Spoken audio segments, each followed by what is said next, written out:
Welcome to Elma Wine and Liquor's YouTube channel. My name's Tim. I am here today to give you some of our favorite wine and food pairings lately. These come from myself and my staff, just things that we've been enjoying lately, sharing with you. May be good for you, may not be good for you, but just want to share what we're enjoying right now. I'm going to lead it off with a Louvreget Sancerre. This is a white wine from the Sancerre region of France.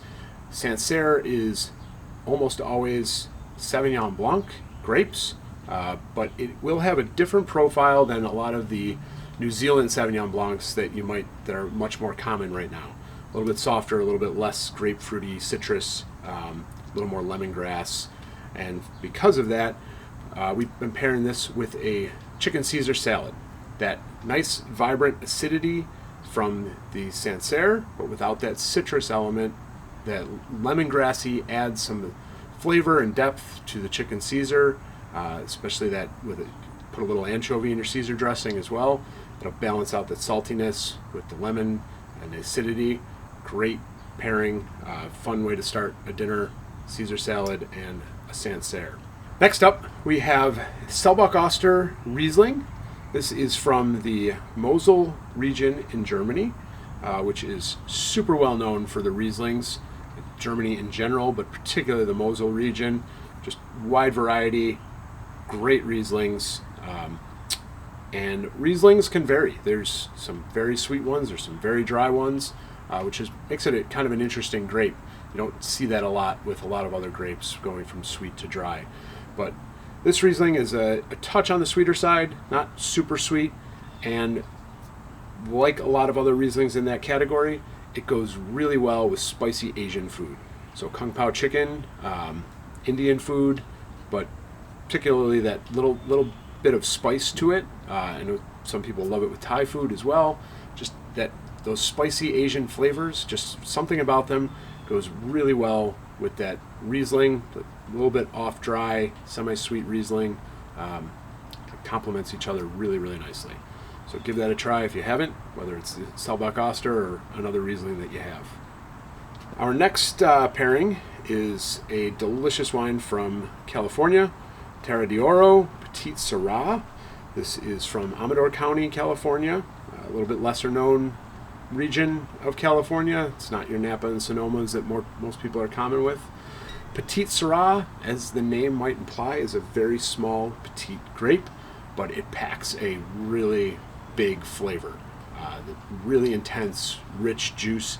You often see Petite Syrah blended in, especially into the Cabernets from Napa Valley and Sonoma County, because it adds a little bit more depth to the cabs, and a lot of other wines. It's in a lot of blends. You don't see it as much as just a straight varietal bottled and served.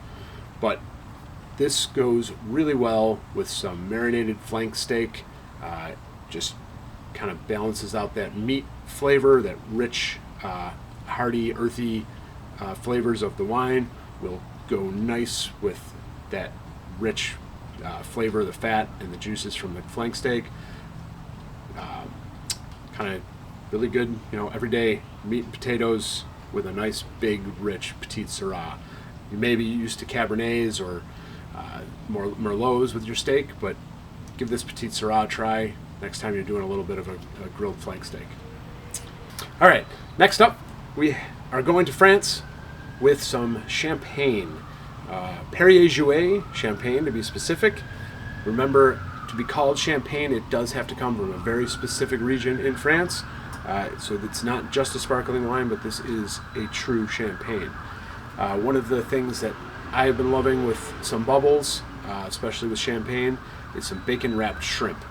You get that nice fat richness from the bacon, get that nice fresh vibrancy of the shrimp, and then you get those bubbles and a little bit of acidity, crispness, tart apple to kind of wash all that flavor down and get your palate ready for the next bite.